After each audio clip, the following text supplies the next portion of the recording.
Stellar Crown releases tomorrow on Pokemon TCG Live, and in today's video, I'm going to be providing you with 12 brand new Stellar Crown decks so you can build tomorrow when the set goes live. If you're looking to build any of the new decks, hopefully this video does help you out. If you are going to enjoy this video and want to support this series here, where I look at 12 decks with the new set release, make sure to leave a like on the video, and if you're new to the channel, subscribe down below. We're on the road to 17,000 subscribers. Let me know what deck you're most excited for tomorrow when the set does launch, and I can't wait to play all the new cards myself, and without further ado, let's take a look at some of these new decks. Alright, so the first deck I want to show off was going to be, of course, Tropos X. I think Tropos X is easily the new big hype deck from Stellar Crown, and I really like this list here that I got from Pokekabook, which, once again, I'll leave a link to Pokekabook down in the description below. I got every deck list in today's video from Pokekabook, so I'll leave a link to their site down below. It's where I get all lists from Japan, so definitely check out their site.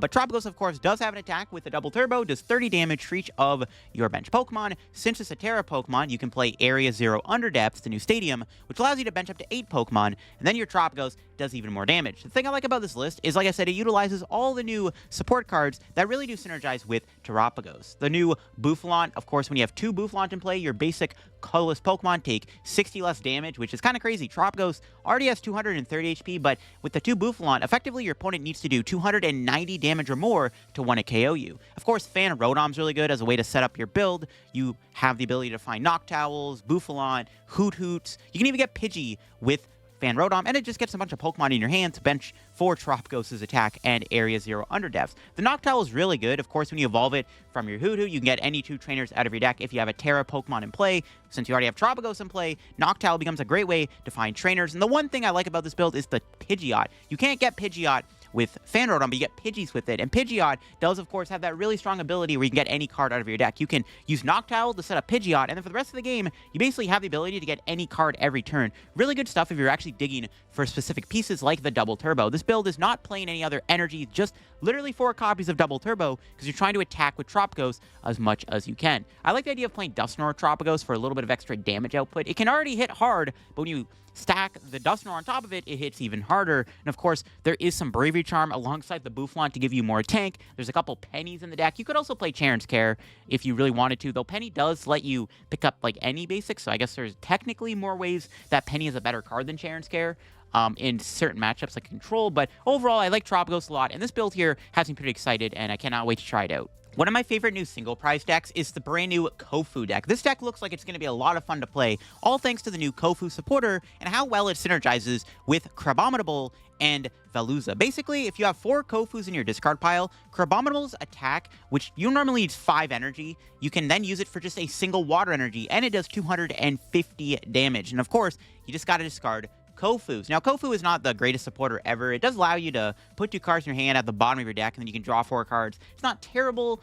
It's not great. It actually doesn't even synergize with itself. You can't discard other Kofus. So to help with that, this build here is playing Curly on the deck. Curly has Refinement ability, lets you discard Kofu. You can find your Kofus with Meowstic here, which when you evolve it from your Esper, you can get 2 supporters out of your deck, which is a free way to get double Kofu. You can Ultra Ball away the Kofu. You can Refinement the Kofu away. You just want to discard Kofu as much as you can so you can start swinging with Crabominable, which again, 1 energy can do 250 damage. That is really good. 250 for 1 is some pretty nutty numbers. You can start putting Choice Spells in the deck if you want to increase your damage output versus Palkia and Regidrago so that you can 1 KO them. It's pretty insane. I'm really excited to try this deck out, and I mean, as long as you don't prize Kofu, you can easily swing with Crabominable. Veluza is also not bad. It does need 4 colorless energy. It does the same thing with Crabominable. For each Kofu in the discard, it needs 1 less energy, does 110 damage, and it goes through any effects. So it's a nice way to just do damage as a 1-prizer basic Pokemon as opposed to the Crabominable, which, you know, obviously is a stage 1. Cannot wait to try the Kofu deck out for myself, and this is a pretty decent sample list. Another new EX I'm pretty excited to try out is the brand new item-locking Galvantula EX. I think one of the better ways to play it is going to be with Blissey EX and Glass Trumpet. Now, Galvantula's main attack we're going to focus on is that item lock attack, which, of course, for 3 energy, does 180 damage for a Grass, Lightning, and Fighting. A little bit of an awkward attack cost. We're going to get into why that's fine. Of course, you do 180 damage, and you discard all the energy, but you item lock your opponent. And item locking is really good, especially when you're hitting for so much damage. It's kind of insane. Now, the best way to fuel the energy is with Glass Glass Trumpet and Blissey. Now, Glass Trumpet, as long as you have a Terra Pokemon to play, you can attach up the 2 basic energy from your discard pile to 2 of your benched colorless Pokemon. So you have a Galvantula in play, you can Glass Trumpet 2 energy onto your Blissey EXs from the discard pile, and then use Blissey's ability, Happy Switch, to move the energy you put on a Glass Trumpet onto the Galvantula to power it up. You can attach for turn. There's also the support of the item tool card Power Glass, which whenever you discard energy with an attack at the end of your turn, you can re-put the energy back onto your Pokemon. So you discard the energy, and okay, let's say you want to get Lightning back. Well, you can Power Glass, put Lightning energy back onto your Galvantula, powering it up in a single turn when you go Glass Trumpet and Blissey. Easy way to power it up and attack every turn. There's also the new A-Spec item. That tool lets you put it onto your Galvantula, and you need 1 less energy for the attack. So this will let you attack for just the 2 energy, which you can easily do with Glass Trumpet Blissey. There's Crispin also as a way to get energy onto your Galvantula. There's a lot of really cool ways you can power up Galvantula in a single turn with this combo, and being able to keep item locking your opponent is kind of crazy. Another thing I wanted to note is the power of Joltik, which for a colorless energy lets you put up to 2 lightning and 2 grass energy from your deck to your bench Pokemon. Kind of crazy. You can use Joltik to easily charge up a Galvantula, potentially 2 Galvantulas, which is nutty. So even Joltik ends up being really good. It surprisingly has enough energy acceleration to chain attacks almost every turn with Galvantula's item lock attack. Another single prize deck that looks pretty cool is actually the brand new Cradily. Now, it does have an attack which, for 1 grass energy, does 100 damage times the amount of special conditions affecting your opponent's active Pokemon. Now, if you combine that with Cradily's own ability, where you can, once during turn, flip a coin. If heads, you can either burn, confuse, or I think poison your opponent's active Pokemon, which is kind of insane. Now, it is on a coin flip, but you can stack the ability. So you can have multiple Cradily in play, and if you're constantly flipping heads, you're going to be constantly affecting your opponent with special conditions. Now, Cradily is a fossil Pokemon, making it a little awkward to put into play. There is that Root Fossil you can play, as you know, you bench it, and then of course you evolve in a Leap. You can even use Rare Candy with Root Fossil. Now, an interesting concept here is playing Omastar to actually get Root Fossil. Omastar's attack lets you, for 1 colorless energy, search deck for 2 fossil Pokemon cards that evolve from Fossil and bench them. So you can use Omastar to get 2 Leaps into play. Pretty cool stuff. So that's going to be the main way we're going to get the Cradily out. There's also Brood Bonnet, which can self-inflict poison. There's Dangerous Laser, which is another way to put special conditions on your opponent's active. Cards like Binding Mochi can let your Cradily do even more damage if you were to use Brood Bonnet. So if you can chain the special conditions every single turn, Cradily can do like upwards of like 360, 70 damage for 1 grass energy. That's kind of insane. Definitely excited to try out Cradily, and it might be a bit awkward to get it into play, but I feel like once you set up a bunch of Cradilys, you chain the ability and attack every turn, you're just constantly killing anything in the active spot. Another grass deck that looks pretty good is, of course, Hydrael EX, the big new turbo grass deck, as I like to call it. It does rely very heavily on all the energy acceleration of both Ogerpon and Hydrael. Hydrael's attack for 2 colorless energy does 30 plus 30 more damage for each grass energy on all of your Pokemon. So that's pretty easy to put energy into play already with Ogerpon. Of course, with Teal Dance, you can attach a grass from your hand and draw a card. But Hydrael also can accelerate energy with its ability, where if you, once you're in turn, can attach a basic grass energy from your hand to 1 of your Pokemon, and if you do, you heal 30 damage from it. So with Hydrael and 1 Ogerpon, that's 2 extra grass energy you can put into play with both of their abilities. You can have multiple of these in play to keep chaining the ability over and over. With like 3 Hydrael, 3 Ogerpon in play, you're putting like a ton of energy in play. It's kind of crazy. So you can do a lot with this concept, and of course, getting all the energy out is pretty easy, and then Hydrael is going to be swinging for some pretty insane numbers. Now, it is a Stage 2 Pokemon, but with the amount of draw we have with like Ogerpon and stuff, it's actually not that hard to find Rare Candy Hydrael. Being a grass deck means you have some decent support with a bug-catching set, letting you look at the top 7 cards of your deck and get any number of grass, energy, and Pokemon. Pretty good card to play within this deck. There's also the ability to play the Greninja, the Mew, and the Squawk for some extra draw. You could also add Fezandipity, and if you wanted to maybe fix some of your other matchups against like Mimikyu or whatever, even though you do have Mew in the deck, you could also play something like a 1-prize Ogerpon in the deck, which could be kind of cool. And Hydrael being a grass type is good. If you play against Charizard, you can hit for weakness. Now, obviously, they do have Radiant Charizard, maybe even they'll have Entei, but still being able to hit Charizard for weakness is pretty darn nice. And I'm definitely excited to give Hydrael a try. It looks pretty fun and can do so much damage out of nowhere. This hopefully might be enough to make a good grass deck playable, because grass doesn't really have a lot of good decks right now in the format. Another new fun 1-prize deck to try out with the new set is the new Perior. With its ability, when it's in the active spot, supporter cards do not work on your bench Pokemon. So, as long as Perior is in the active, your opponent cannot boss around your Perior, meaning that you can protect your Pokemon like the Pidgeot EX, which of course is really good because Pidgeot can get you any card out of your deck every turn. Really good ability to have to help set you up. Perior isn't really much of a slouch either, though. It has 200 HP, which is already really bulky for a basic Pokemon. 200 health is a lot, and then its attack for a fighting and a double turbo can do 180 damage, and then you discard an energy from your opponent's active Pokemon. So with Rhyperior's attack, you can even slow your opponent down a little bit by removing their energy. Maybe you could try to add Crushing Hammer in the deck if you can fit that. Maybe Giovanni's Charisma. Just more ways to remove energy from your opponent's Pokemon could be pretty good. Interesting enough, you can even make your Rhyperior tankier with Rock Chestplate and Lake Acuity, which Rock Chestplate reduces 30 damage, and then Lake Acuity would reduce 20, basically giving your Rhyperior like 250 HP almost, which is kind of crazy. Now, there's also the A-Spec being the Great Tree. Since we are playing multiple Stage 2s, it's not a bad idea to use Great Tree to help set up your board. Of course, with Great Tree, you can go Rhydon, you can go Rhyhorn, Rhydon, and then Rhyperior. You have to wait a turn before you play it, because you can't use Great Tree the same turn you bench a Rhyhorn, but still, it's another way to get your Stage 2s out without relying just solely on 4 rare candies to get you there. Rhyperior is going to be a lot of fun to try out, and I can't wait to see what we can do with it when it does release with Stellar Crown.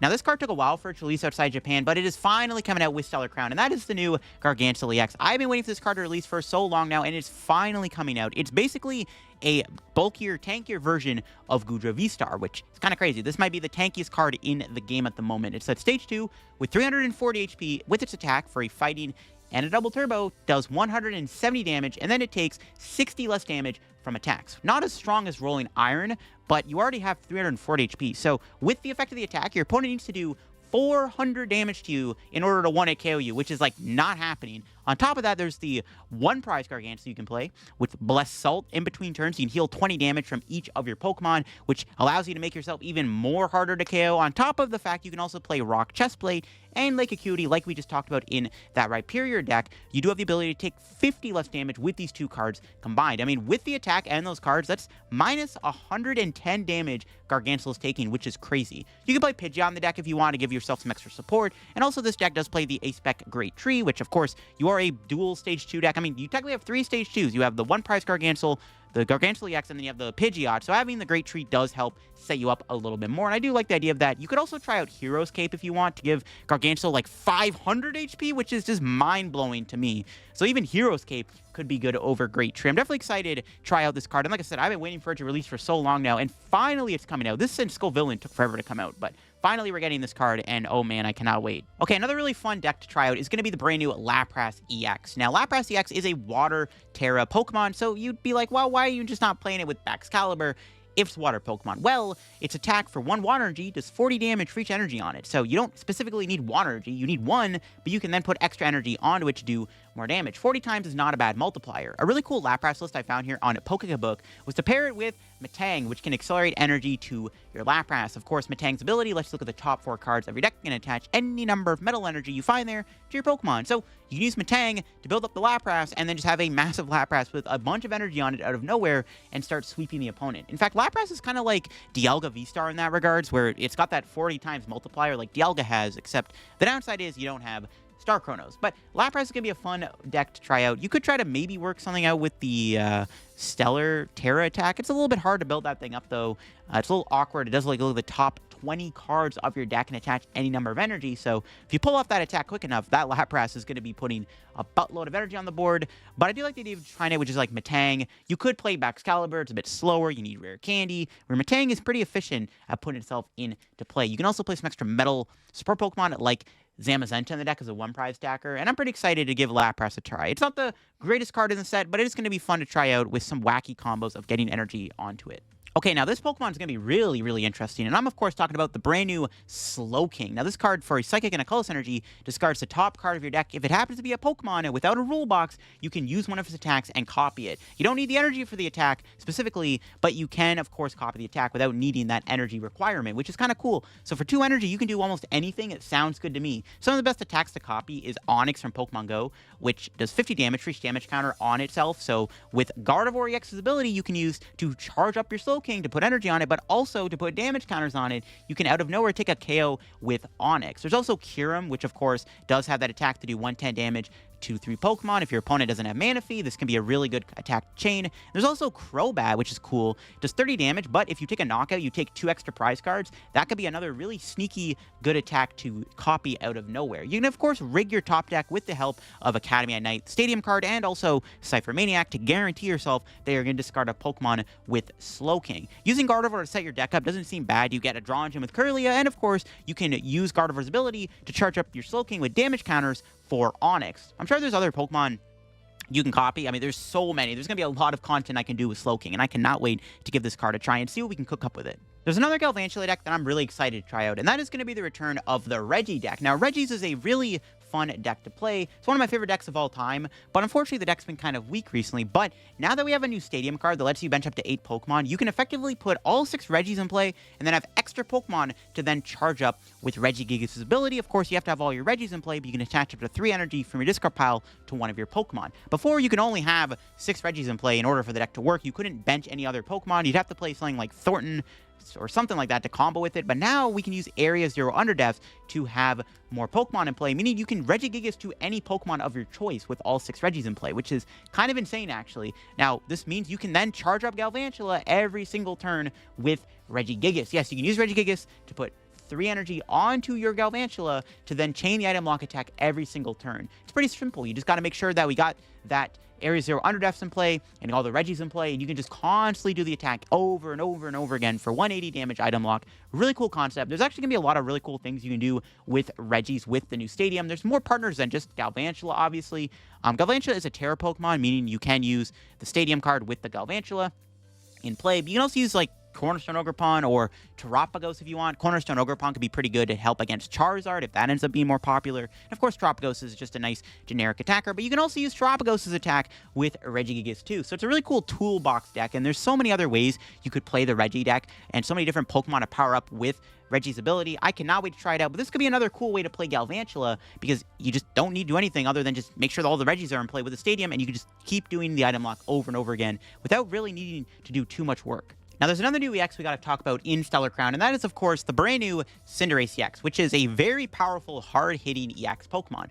Its attack for fire and a double turbo energy does a nice solid 280 damage. Just great numbers. 280 is like great numbers. You're one-shotting V-Stars. Even if you were to play like Maximum Belt, you're already then going to be one-shotting like Charizard EX. Now, you are a Stage 2 fire type, but meaning that you just need 2 energy to attack. You can just go Magma Basin to put the fire energy on your Cinderace and then attach a double turbo energy. Now, this build here that I found is a little bit different than the normal Cinderace builds. It is using stuff like the new A-Spec Terra Crystal card, which allows you to then use the attack for 1 less energy. It also kind of more or less leans into the other attacks Cinderace has, which isn't bad either. For Fire, Dark, and Fighting Energy, you can do 180 damage to one of your opponent's Pokemon. Really nice snipe attack. So, I mean, 180 is not bad. You're sniping at most useful things in the format, like Squawkabilly, of course. You can snipe Lumineon, even with the help of Monkey Dory. Since you already have Dark Energy, you can utilize Monkey Dory to do extra damage, so you can then snipe even close to KOing Pheasantipity and like Rodon, which is kind of cool.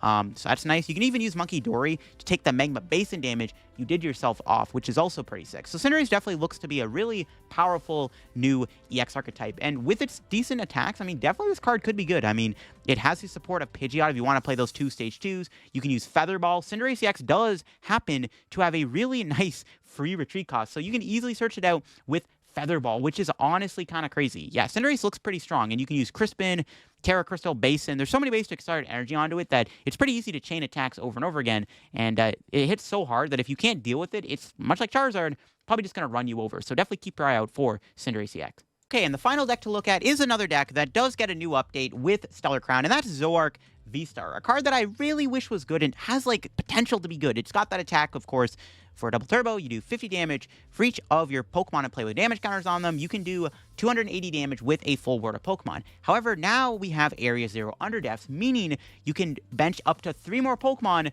with damage counters, meaning that Zoroark is going to go from 280 damage to even higher damage out of nowhere. It's going to be hitting almost like 400 damage, which is nuts. Now, of course, we can use Terapagos EX as our way to fuel up our bench, and then, of course, there's ways to put damage counters in play, like Dodrio. Actually, the nice thing about Dodrio is you have Fan Rotom, which can grab you the Doduo and the Dodrio on your first turn, giving you an easy way to get Dodrios out fast for Zoroark's attack. There's also Gengar, which you can put on your bench if it's in your discard pile, if there's a bench spot available. And then, of course, it puts 3 damage on it. You can then use Damage Pump to move the damage off the Gengar to your Pokemon. And you can easily build up 8 Pokemon in play, or even 9 Pokemon in play, I should say, with damage on them for Hisuian Zoroark V-Star's attack. And like I said, it'll do a lot of damage. It's going to hit really, really hard, and I'm really excited to try out Zoroark now with Area 0 Underdepths. Definitely a deck I am super excited to try out when it does release, and I'm hoping that you all are going to have some fun with it, because I am really excited for Zoroark to maybe finally be good, because, I mean, it's been out for, like, what, 2 years now almost, and it just hasn't quite gotten there, even though it has potential, but this might be the time to actually give it a try. All right, there you go, folks. Those are all the new decks I have for you all in today's video. 12 new Stellar Crown decks. I hope you all enjoyed the decks, and hopefully you have fun playing them tomorrow when the set does come out on Pokemon TCG Live. Yeah, it comes out a day early. It's pretty awesome. And of course, you're going to get any Stellar Crown codes. Get them over at Card Cavern. Use code LDF, link in the description. And I'll be streaming tomorrow, playing all the new decks. Cannot wait for the new set to drop. So many new game-changing combos and stuff. I cannot wait, man. There's so many things to try out. And I love new set releases. And I hope y'all are excited for the new set. Let me know what deck you are looking forward to playing the most when the set does drop. And yeah, I'll catch y'all later. If you're new to the channel, subscribe down below. We're on the road to 17,000 subs. And if you enjoyed the video, like I said, leave a like and all that good stuff. And I'll catch you on another video here very soon on the second channel. Bye-bye.